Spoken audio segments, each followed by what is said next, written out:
Have you ever wondered what it would feel like to walk into your own yard and find the memories of your entire life scattered across the grass like worthless debris? To see the photo albums you protected through storms, the letters you kept from loved ones who are no longer here, the little treasures your children once made with tiny hands, all tossed aside as if your past no longer mattered. Because that's exactly the moment I lived through. And if you've ever feared that one day someone younger, louder, more entitled might decide that your belongings, and maybe even your existence, have expired, then you'll understand the ache that hit me like a punch to the chest when I saw my daughter-in-law standing proudly over a pile of my things, hands on her hips, declaring, "It's all trash. I'm cleaning up trash." She called the pieces of my life trash. And what cuts deepest is how loudly those words echo the private fears so many of us carry as we grow older, fears we rarely say aloud. What if our children start seeing us as burdens? What if our homes, our memories, our treasures become annoyances? What if we're pushed aside because someone believes age has made us irrelevant? That day, those fears weren't whispers. They were screams. Imagine this. I had just returned from a short visit with an old friend, nothing dramatic, nothing unusual. I parked my car, stepped outside, and froze because there it was. My grandmother's quilt, the one she stitched by hand during the war, lying in the dirt. My late husband's old watch box cracked open. The rocking chair I nursed my son in, dented, leaning on its side as if it had been kicked. My books. My clothes, my jewelry box, my life, scattered, dumped, displayed as garbage. And there she stood, my daughter-in-law, with that thin, satisfied smile people get when they've done something cruel but believe they're justified. She didn't even look guilty. She looked proud, as if she had solved a problem, as if she was doing me a favor. "We're making space," she said, shrugging casually.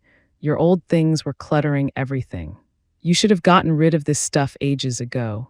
Clutter, that word alone ripped something deep inside me, because the older we get, the more we understand our belongings aren't just objects, they are chapters of our story. They are proof we were here. They are pieces of the people we once loved, the people we raised, the people we buried. And when someone dismisses them, they are dismissing us. For a moment, I couldn't speak, couldn't breathe. Couldn't do anything but stare at the wreckage of my memories. And maybe you felt that too, that moment when you realize someone doesn't value what you built, what you lived, what you survived. That moment when someone younger thinks they know better simply because the mirror reflects fewer wrinkles back at them. She waved her hand dismissively when I stepped closer, like I was an employee interrupting her project. "Don't touch anything yet," she said sharply. "I still need to sort what goes to the dump." The dump. My heart dropped so suddenly I thought it might crack, but even as the sting spread through me, humiliation, sadness, disappointment, something else stirred inside. A quiet flicker, a knowing, because she thought she had power in that moment. She thought she was teaching me a lesson. She thought she had finally claimed the dominance she'd been trying to impose ever since she married my son. But the truth. She had no idea how many steps ahead I actually was. She didn't know the history behind those objects. She didn't know what authority I truly held in that house. She didn't know what documents I had tucked away safely, documents that would make her arrogance crumble like dust. She didn't know the mistake she had just made. And she most certainly didn't know that by throwing my things into the yard, she wasn't clearing space, she was digging a hole for herself, a deep one. I looked at her, really looked at her, and in that moment I realized something important. Sometimes the people who underestimate you the most are the ones who are about to learn the hardest lessons. She crossed her arms then, impatient, as if I was taking too long to process her big decision. "Honestly," she said, rolling her eyes, "you should thank me. I'm doing what you're too old to do. Too old." The words hit, but they didn't break me. Not this time, because age isn't weakness, it's strategy. And while she saw my silence as surrender, I was already thinking, calculating, remembering everything she didn't know. She didn't know who actually owned the property. She didn't know about the clause in the family agreement. She didn't know what her husband, my son, had promised me years before. She didn't know what rights I still had. She didn't know what leverage was in my hands, and she didn't know how close she was to losing far more than just her temper. She thought she had embarrassed me. She thought she had claimed the house as hers. She thought she had taken control. But all she did was reveal her true intentions. And sometimes that's the first step in letting someone destroy their own position. I bent slowly, not to argue, not to beg, not to fight, but to pick up one small item from the grass. A photograph, me holding my son when he was a baby, his tiny fingers gripping my thumb, his face pressed against my neck. The irony was almost poetic. She had thrown away the very history of the man she claimed to love. And as I held that picture, something in me hardened, calmly, silently, with purpose. She thought she had given me humiliation, but in truth, she had given me clarity. And clarity, that is far more powerful than anger. Because the lesson she was about to learn, the consequences she was about to face, the shift that was about to take place, would be something she never saw coming. But before teaching her that lesson, I had to endure this moment, absorb it. Let it fuel me, because sometimes life hands you the perfect moment to reclaim the respect someone tried to take from you. And this pile of memories scattered in the yard was mine. People assume disrespect happens suddenly, like a slap or a shout or a slammed door, but the truth is far quieter, far more painful. It begins in the tiny shifts, the subtle changes in tone, the small decisions made without you, the smiles that no longer reach their eyes. And for me, the slow unraveling of my place in my own home started long before my belongings were dumped in the yard. It started with soft comments, whispers in hallways, the kind of remarks people make when they think age somehow weakens your hearing. I remember the first time my daughter-in-law, Claire, walked into my home after marrying my son. She looked around with this polite but pointed expression, like someone inspecting a rental property they might renovate. She smiled at me, but her eyes lingered too long on the furniture I'd kept for decades, on the framed photos that told the story of a family she had just joined, on the quilts and books and old keepsakes that carried the scent of history. At first, she didn't say much, just little things like, "Oh, you still use this old table," or "This house must feel so big for you now," always paired with that sugary tone people use when they're pretending to be kind while planting seeds of change. If you've ever felt someone slowly trying to push you toward the edges of your own life, you know exactly how those comments land, like feathers at first, but each one adding weight until you eventually feel buried. It wasn't long before she started making decisions without asking, rearranging furniture for better flow, suggesting I move the guest room downstairs because stairs are a lot at your age, recommending I clear out unused items so the house could be more modern. That word, modern, became her favorite weapon. Every time she said it, she carved a little deeper into the foundation of what I had built. And my son, he floated between us like a confused mediator, torn between the woman he loved and the mother who raised him. But love makes some men quiet when they should speak, and silence, well, silence becomes permission. Slowly, Claire began treating the house as if it were hers. She'd open cabinets without asking, reorganize pantry shelves, move my things to places that made no sense. She complained about how outdated everything was, how cluttered the rooms felt, how fresh energy was needed. She spoke with the certainty of someone who believed her opinions were improvements, not intrusions. One afternoon, I walked into the living room to find her standing over my late husband's recliner, the one he spent his final months in, scrutinizing it with a calculating frown. "This should go," she said plainly. No emotion.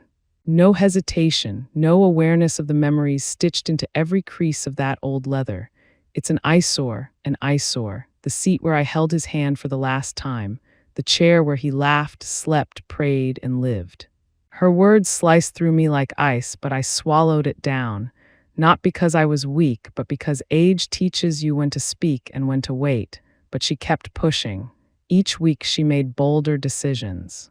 She talked openly about renovating the house. She hinted that young couples need more space. She started using the word we when referring to rooms that weren't hers, choices that weren't hers, and futures she had no right to plan.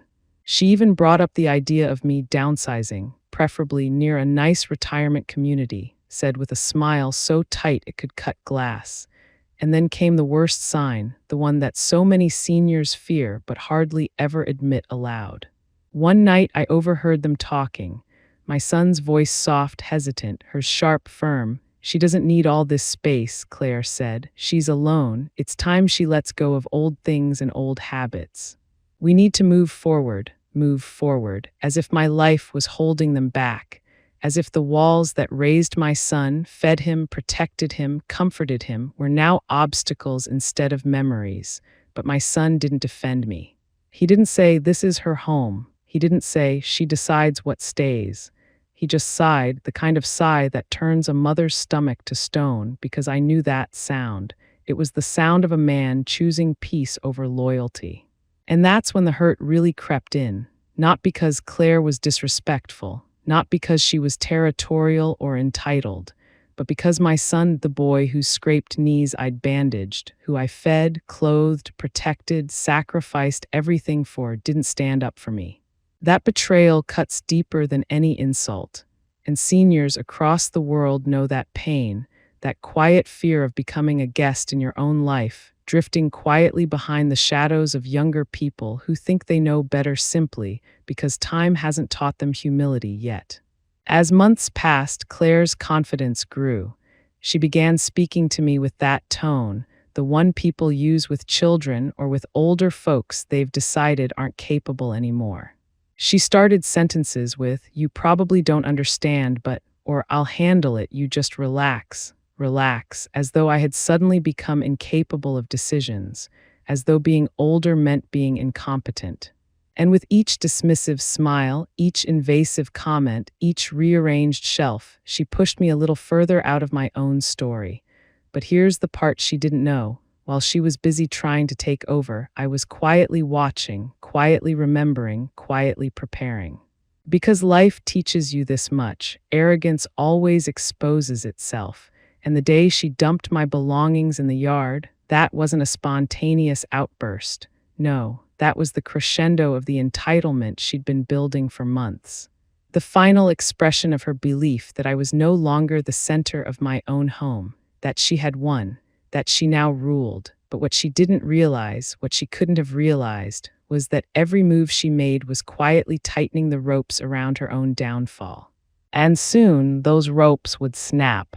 There are moments in life you never forget, even if you desperately wish you could, moments when the world seems to tilt, when the breath leaves your body, when you realize someone has crossed a line so deep, so sacred, that things can never return to the way they were. And the morning I found my belongings dumped across the yard was exactly that sort of moment.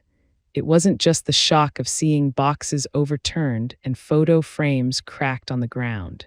It was the brutality of it, the sheer disrespect, the deliberate intent behind the chaos.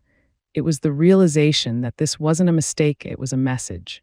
And if you've ever had someone try to erase the life you lived, you know the sting that floods your soul, the mix of heartbreak, disbelief, and that cold, trembling anger that settles in places you didn't know could burn.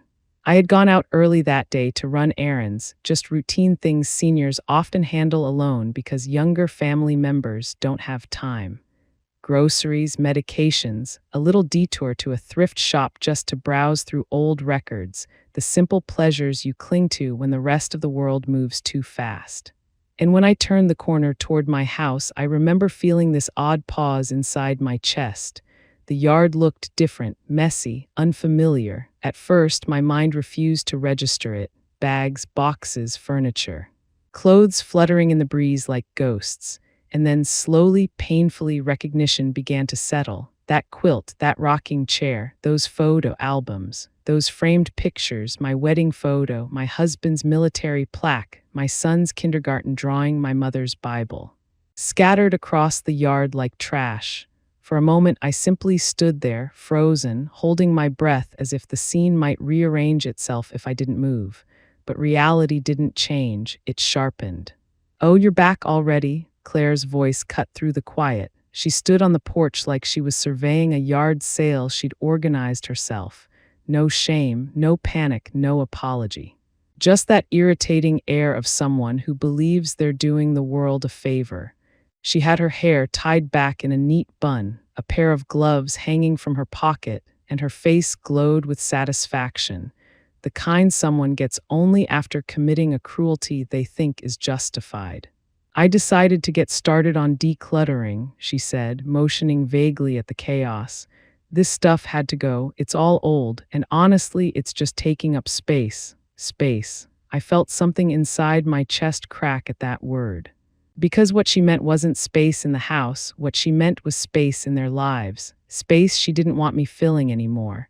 My voice wouldn't come out at first, not because I was weak or scared, but because the hurt was so raw it felt like a physical wound. You touched my things, I finally managed, my voice soft but trembling. She shrugged, well, someone had to, and you've been avoiding it for years. This house needs a refresh, and we can't start while all of this is lying around. She gestured dismissively toward the belongings I had collected through an entire lifetime, love letters from my husband, blankets my grandmother had crocheted, journals I had written when I was young and hopeful and full of dreams, souvenirs from family vacations, even the music box my mother gave me on my 16th birthday. Half of it's broken or outdated, why keep any of it? She continued, bending down to nudge a photo frame with her shoe. That casual cruelty, that careless disrespect, struck something deep within me.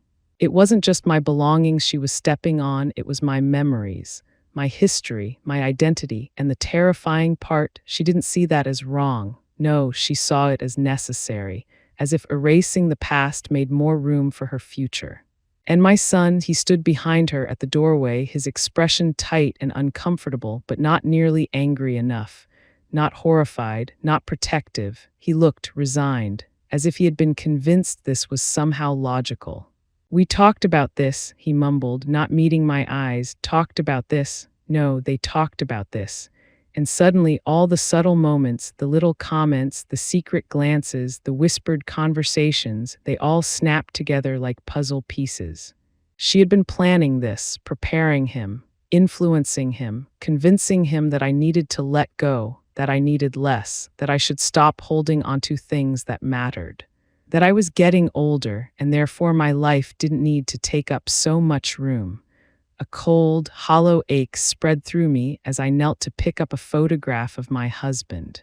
The glass was shattered, tiny cracks scattered across his smiling face. Memories don't break easily, but the symbols of them do. And I felt myself trembling, not from weakness, but from the sheer emotional weight pressing against my heart. Claire, I whispered, not trusting my voice to stay steady. Why would you do this? She let out a sigh, as if I were a child asking a silly question. Because you weren't going to, and we need to make space for our life now. You can't expect things to stay frozen just because you're sentimental.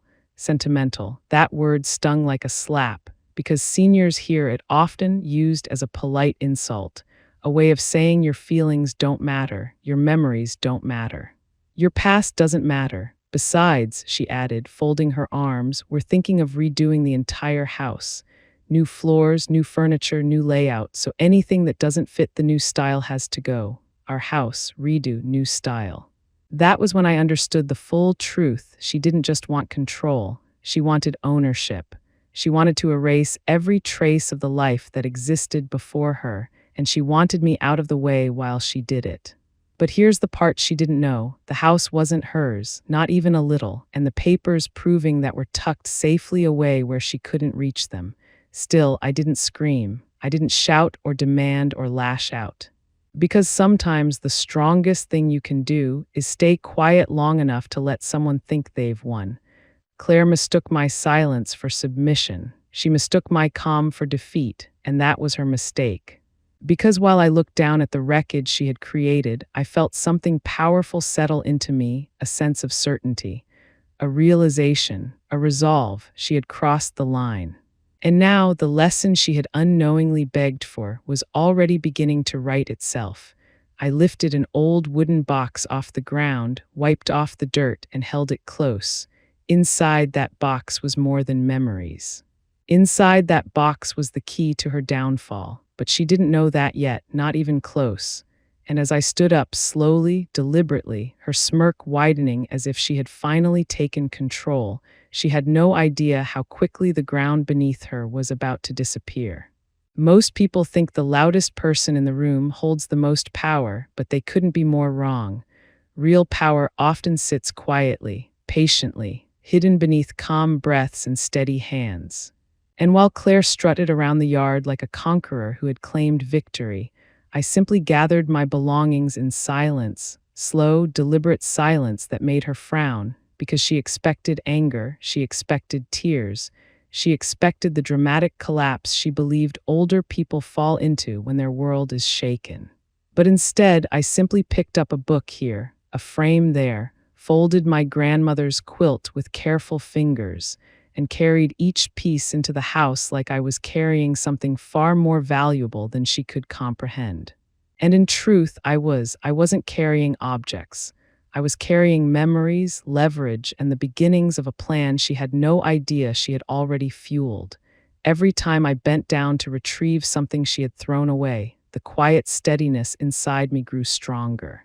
Not because I wasn't hurt, I was. Not because I wasn't angry, I was. But because I realized something she didn't. She had given me the perfect moment to act. Life has this funny way of handing us the ammunition we need at the exact moment our strength feels tested. And while Claire saw my belongings as trash, she didn't understand that her actions had opened a door she would soon wish she had kept shut. As I worked, my son shifted uneasily near the porch. He kept trying to speak, little half-formed sentences that never fully left his lips. He'd take a step toward me, then shrink back toward Claire's side, torn between guilt and loyalty, between love for his mother and fear of upsetting his wife. If you've ever watched your child become a stranger under someone else's influence, you know that ache, the hollow, twisting ache that makes you question every step you took raising them. But I didn't accuse him. I didn't demand explanations. I didn't even look at him long enough to make him feel ashamed. I simply gathered my things while quietly taking mental notes of everything I'd need for the plan forming in my mind. Because the truth was, this wasn't just about belongings anymore. It was about dignity. It was about respect. It was about reclaiming the boundaries she believed she had erased. Claire, annoyed by my silence, finally snapped. "You're acting dramatic," she huffed. "Just take your things and let's move on. Honestly, this is why older people shouldn't be handling houses. You get so emotional over stuff that doesn't matter. Stuff that doesn't matter." That sentence alone almost broke something inside me, but not in the way she intended. It hardened me, strengthened me, because only someone who has never built a life can say such a thing. Only someone who has never lost anything important can speak with such cold ignorance. Only someone who has never held history in their hands can call it stuff. I lifted my head just slightly and studied her, not with anger, but with clarity. Claire wasn't strong, she wasn't confident, she wasn't in control. She was entitled, insecure, desperate to prove superiority in a home she didn't own, with belongings she didn't understand, in a family she didn't respect. And people like that always overplay their hand. Always. My silence made her restless. I could feel her anxiety growing, as if she sensed, on some instinctual level, that her actions hadn't landed the victory she expected. "Maybe," she said carefully, "maybe once we clear all this out, you can think about, living somewhere more manageable." There it was, the truth, the motive, the push. She wasn't decluttering, she was laying the groundwork to remove me. "We could help you find a retirement place," she added quickly. "A nice one, with people your age and activities. You wouldn't have to worry about taking care of a whole house, my house." The words buzzed in my skull as I carried a box inside, setting it on the dining table with a calmness she mistook for exhaustion. But inside, every part of me was roaring awake. Because that box, the little wooden one I had picked up so gently, contained papers she didn't know existed. Documents her arrogance hadn't accounted for, proof she couldn't argue with, authority she couldn't override. As I placed the box down, I could almost feel its weight changing, not physically, but symbolically, because inside it were the legal papers my husband and I had signed years ago, long before any daughter-in-law entered the picture. Papers that clearly stated the house was not my son's, not theirs, not up for debate. It was mine, entirely mine, and with a few signatures I had held off using, out of love, patience, and hope for peace, I could enforce consequences she never even imagined. But a quiet victory is sweeter than a loud one, and I wasn't going to reveal my cards yet, not while she was still so eager to expose her intentions. Throughout the day, Claire kept making comments, stinging, sarcastic remarks about dusty old junk, about me slowing down, about how the house would look so much better once everything outdated was gone. Each one gave me more confirmation.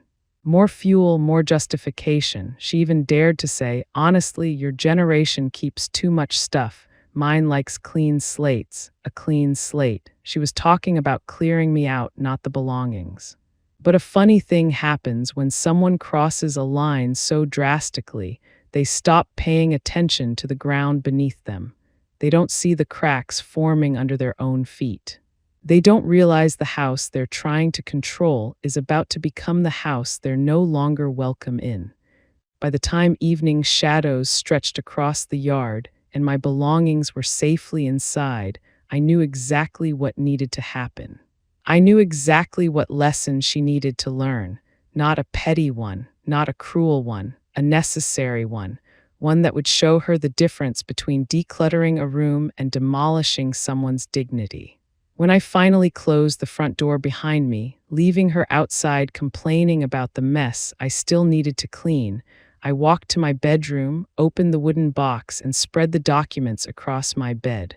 Ownership deeds, family agreements, legal rights, updates my husband had quietly added after witnessing early signs of her attitude, and one final paper, one that would turn her world upside down once I signed it. Claire had no idea the storm that was coming, no idea how thoroughly she had dug her own grave, no idea how many steps ahead I already was, but she was about to learn, and the first crack in her confidence. That would come sooner than she expected. I could have screamed that day, I could have cried in front of everyone and let my pain be the story, but I learned long ago that dignity delivered quietly often hurts the arrogant far more than a public scene ever will, so instead I did something far simpler and far more effective. I acted with the calm authority of someone who knows the truth and knows the law, and the consequences landed harder than any shouting match she could have imagined. First, I walked inside and with steady hands called the solicitor whose number I had kept for years. Yes, the little local firm my husband and I had chosen when we sorted our affairs. The one Claire had mocked as old-fashioned, and I asked him to come over immediately because there had been a property disturbance and damage. And then, while she fumed on the porch and my son hovered like a torn shadow between us, the solicitor arrived with papers, with a professional calm that made Claire's bravado look like a child's costume. And when he produced the signed trust documents and the ownership deeds I had kept in that little wooden box, the very ones Claire assumed didn't exist, her color drained from her face faster than any rebuke could have done. Those documents showed, clearly and legally, that the house was held in a life estate in my name, that my husband had insisted on protections to ensure I could live there for the rest of my days, that any attempt to remove my possessions or coerce me into downsizing without my explicit, written consent would be considered trespass and financial interference. And there was also a clause, one Claire had never dreamed of, that allowed for immediate restitution for damages and a penalty for willful destruction of personal property, meaning the cost of replacing and repairing my things could be legally assessed against whoever had ordered or carried out the removal. I watched her mouth open and close like someone trying to clutch water. Then the solicitor, with the gentlest firmness, explained the options.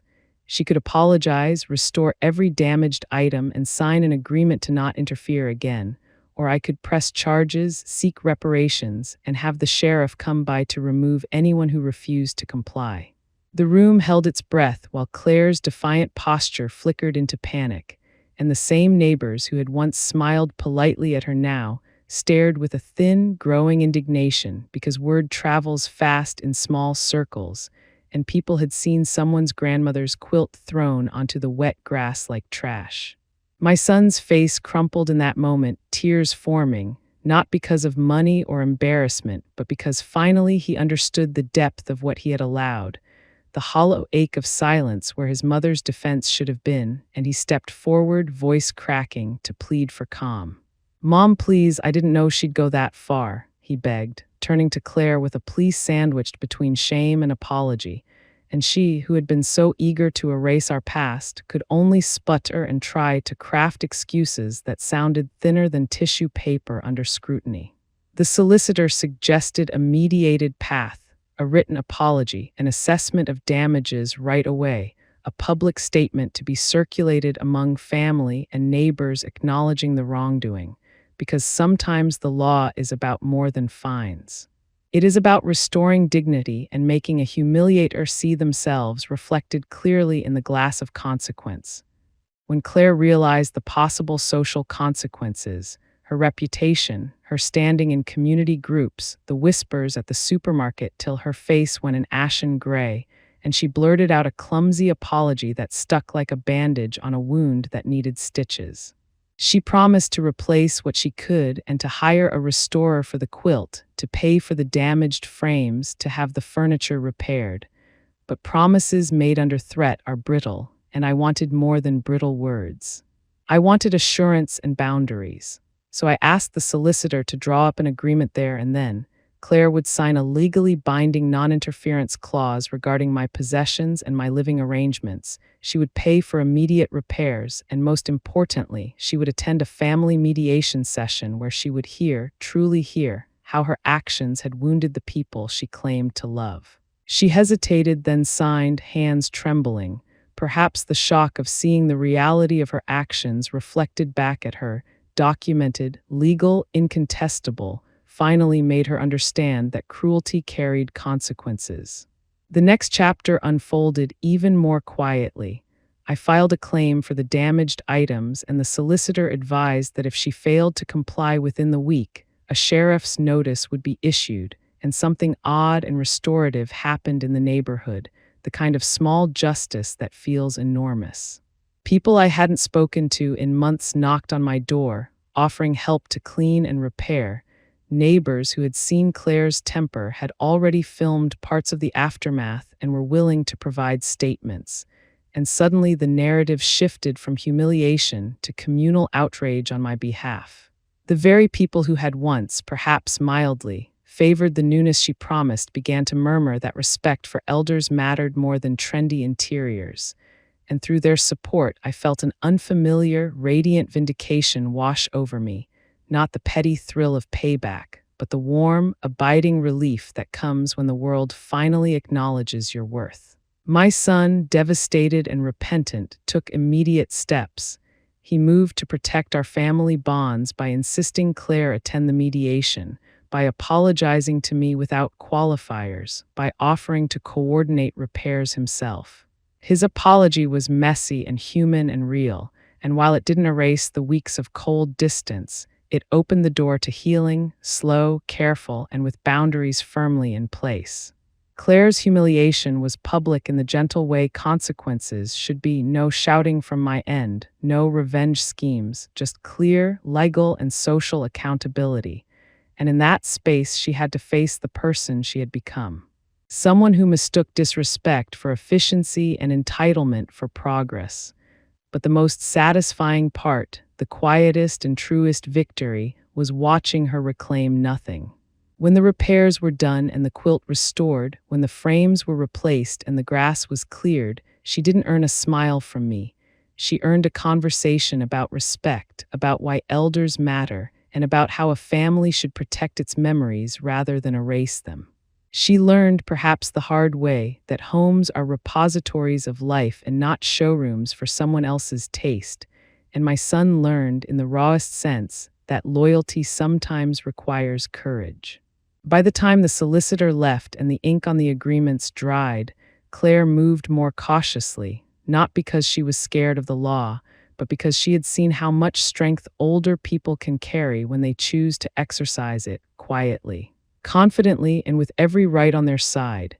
And as the dust settled, neighbors offered hugs. My son and I sat late into the evening talking about boundaries and respect and how to rebuild trust. And I felt something like peace settle over me. Not vindictive, not cold, but firm and steady. A hard-earned reassurance that dignity can be reclaimed, that memory cannot be thrown away on a whim, and that teaching a lesson does not require cruelty but simply clarity, courage, and the willingness to use the tools you have.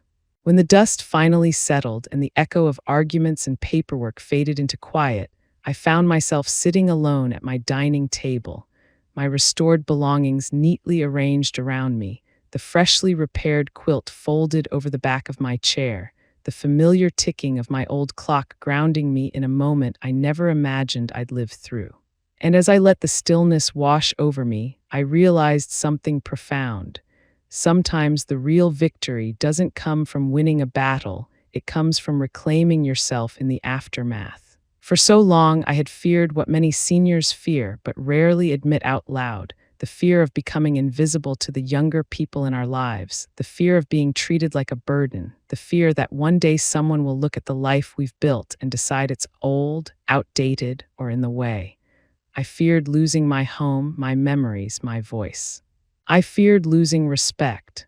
But what I learned through this ordeal, through the humiliation of seeing my things in the yard, through the quiet strength of gathering them again, through the calm confidence of handing over documents that safeguarded my dignity, was that age does not erase power. It refines it, it sharpens it. It gives it patience and wisdom and the ability to choose silence not as weakness, but as strategy. And that realization felt like rediscovering a part of myself I hadn't felt in years, the part that stood up for my family when my husband was sick, the part that worked 2 jobs to keep food on the table when times were hard, the part that raised a son with love and discipline and sacrifice. That woman was still here. She had simply been quiet for too long. I looked around my home, the same walls that had heard laughter, tears, arguments, celebrations, late-night talks, and the soft quiet of countless mornings, and I felt something I hadn't felt in months. Belonging, not the fragile belonging that someone can rip away with a rude comment or a controlling gesture, but the deep, rooted kind that comes from knowing the foundation beneath your feet is yours by right, by history, and by the life you poured into it. And as I sat there, I thought about Claire, not with anger, but with an unexpected softness. Not forgiveness, not yet, but understanding. She came from a faster world, a louder world, a world where memories are digital, not physical, where family often means convenience, not responsibility, where people think change is automatically improvement. But even she had been forced to learn that a home is not measured by modern floors or bright paint. A home is measured by the people who lived inside it and the stories held within its walls. And maybe, just maybe, this experience would teach her that respect isn't optional, that elders aren't obstacles, that memories aren't trash. She kept her distance after signing the agreement, speaking to me more carefully, more measured, as if choosing her words from a place she had never visited before. My son, he visited the next morning with freshly brewed coffee and a heart heavier than he knew how to carry. He sat across from me, unable to look me in the eye for a long moment, until he finally whispered, "Mom, I should have stood up for you sooner." His voice cracked, and in those cracks I heard the boy he once was, the child who ran to me when he scraped his knees, the teenager who apologized after every reckless mistake, the young man who still needed guidance long after he thought he didn't. I reached for his hand, not to absolve him, but to anchor him. "You learned," I said softly. "That's all I ever asked, because sometimes life has to knock someone down before they see who's been holding them up all along." And as we sat together, the air between us felt different, not strained or distant, but healing. Slowly, carefully healing. Over the next few days, neighbors stopped by with food, flowers, offers of help, proof that community still existed, that people still cared, that age did not diminish worth in the eyes of everyone. And that meant more to me than any legal victory. It meant I wasn't alone. I had not been erased. I had been seen. But life has a strange way of reminding us that just when we think a chapter is closed, another begins, often in the most unexpected way. Because one quiet afternoon, as I was dusting the restored frames and placing the freshly cleaned quilt back on its rightful chair, I heard a soft knock at the door. Not a hurried one, not an angry one. A hesitant, almost trembling knock. When I opened the door, a woman I didn't recognize stood there, nervous, holding something wrapped in cloth. She looked at me with eyes full of uncertainty, and before I could ask her name, she said something that made my heart stop cold in its tracks. "I found this among the things your daughter-in-law took to the dump. I thought you'd want to have it back." The way she said dump made my stomach twist. The way she held the wrapped object with care, reverence, almost fear, made my hands tremble. And when she slowly unwrapped it, I felt my knees weaken, because inside was something I didn't know had been missing, something Claire had thrown away without understanding its value. Something from my past I had buried too deep, because it hurt too much to look at. And in that moment, I realized the story wasn't over, not by a long shot. The real mystery, the real emotional storm, was only just beginning. And what that stranger returned to me would change everything.